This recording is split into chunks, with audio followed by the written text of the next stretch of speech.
Assalamualaikum warahmatullahi wabarakatuh. Kami aturkan untuk sahabat-sahabat Simbar dimanapun berada, semoga selalu dalam lindungan Allah Subhanahu wa Ta'ala, amin.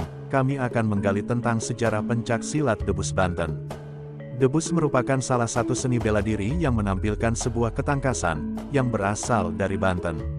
Tak berbeda jauh dengan silat, bahkan bisa dikatakan adanya panduan gerakan silat, namun debus ini dianggap lebih ekstrim dan sakral. Hal tersebut disebabkan beragam pertunjukan debus menggunakan benda tajam yang jika difikirkan akan tidak mungkin dilakukan oleh orang-orang biasa. Untuk dilakukan, dalam penguasaan ilmu debus, seseorang harus memiliki komitmen dan sikap istiqomah dalam berlatih. Karena, jika latihannya malas-malasan, maka akan sulit dan lama dalam menguasai ilmu debus.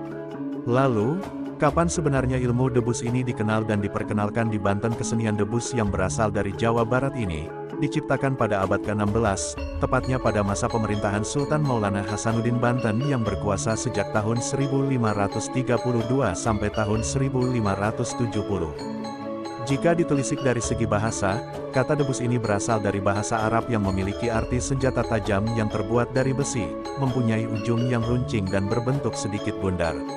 Selaras dengan arti kata debus itu sendiri, oleh karenanya permainan debus juga alat-alat yang digunakannya banyak yang berbentuk tajam. Alat-alat yang sering digunakan dan sering Anda lihat dalam permainan debus seperti paku, pisau, golok, besi, dan banyak lagi yang sifatnya tajam.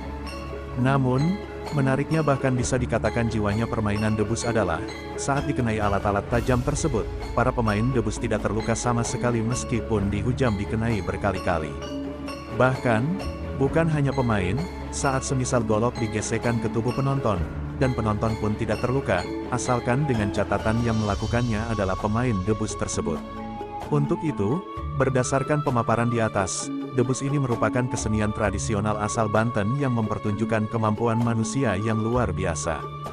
Dalam permainan debus ini, orang tersebut dapat kebal terhadap senjata tajam, kebal terhadap api, kebal terhadap air keras, kebal terhadap pukulan alat-alat berat, dan lainnya.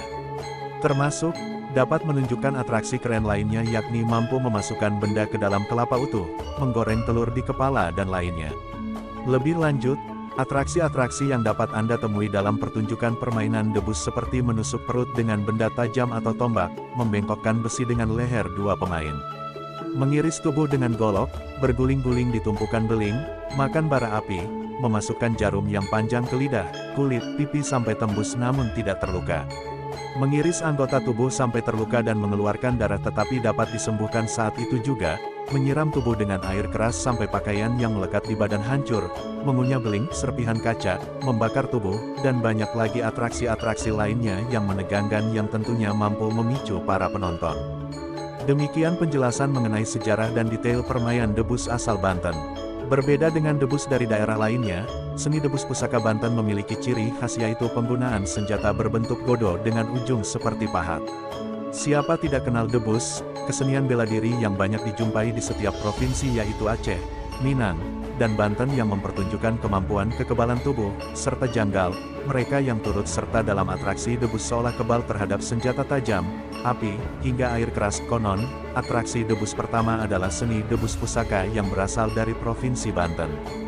Debus pusaka Banten bermula pada masa kejayaan Maulana Hasanuddin dari Kesultanan Banten di abad ke-16 Masehi, sekitar tahun 1532 sampai tahun 1570.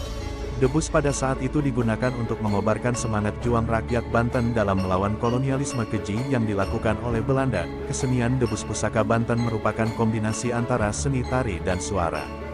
Berbeda dengan debus dari daerah lainnya, debus pusaka Banten memiliki ciri khas yaitu penggunaan senjata berbentuk godo yang memiliki ujung seperti pahat. Alat uji kekebalan ini disebut dengan debus almadat oleh masyarakat Banten. Dalam pertunjukan, alat tersebut akan dihujamkan ke tubuh para lakonnya, karena kesaktian serta ilmu tinggi, jelas senjata itu tidak akan menembus kulit dan seolah menjadi benda bohongan. Filosofi debus pusaka Banten. Informasi terkait gambaran senjata debus dan filosofinya dapat dilihat di naskah Pontang Tirtayasa yang ditulis masa Sultan Abul Mufakir, Raja keempat dari Kesultanan Banten tahun 1596 sampai tahun 1651. Gambaran senjata debus adalah ilustrasi susunan kata Muhammad yang berdapan, bertemu huruf mim di bagian pangkal huruf dal di ujungnya, sedangkan di tengah kata Muhammad tertulis kalimat La ilaha illallah Muhammadur Rasulullah, semua tertulis dalam huruf Arab. Gambar senjata debus adalah lambang ajaran tasawuf martabat 7 yang diajarkan dalam kitab Tuhfat Al-Mursalat. Martabat 7 berisi tentang ajaran kesatuan Tuhan dalam alam semesta, yaitu Ahadiyah, Wahdah, Wadiyah Wahdaniyah, Alam Arwah, Alam Amsal, Alam Ajsam, dan Alam Insal. Secara sederhana, martabat 7 menjelaskan bahwa dalam diri manusia bersemayam secara akumulatif sifat ketuhanan, anasir penciptaan manusia utama Muhammad Sallallahu Alaihi Wasallam, anasir penciptaan manusia pertama Adam alaihissalam, serta jiwa halus dan kasa yang terhimpun dalam raga manusia. Mereka yang mampu mengelola serta merawat martabat 7 pada dirinya maka akan selamat lahir dan batin. Sakti dan kebal senjata, debus selalu dikaitkan dengan ilmu kekebalan tubuh sehingga tidak bisa dilukai oleh apapun.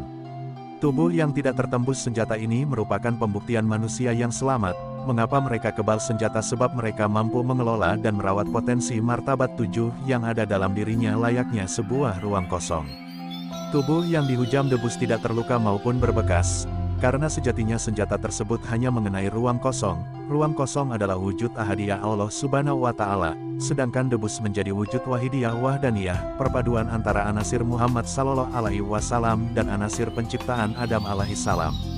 Seni pertunjukan debus merupakan wujud bentuk keasyikan seseorang saat bersanding dengan sang pencipta. Pemain debus terlalu larut dengan rasa bahagianya hingga hirau pada jiwa kasarnya yang dihujam bertubi-tubi menggunakan debus. Atraksi ekstrim ini harus didampingi oleh seorang guru sufi atau mursyid selaku pembimbing rohani. Demikianlah awal mula tentang sejarah debus di Banten. Terima kasih, semoga bermanfaat. Akhir kalam, assalamualaikum warahmatullahi wabarakatuh.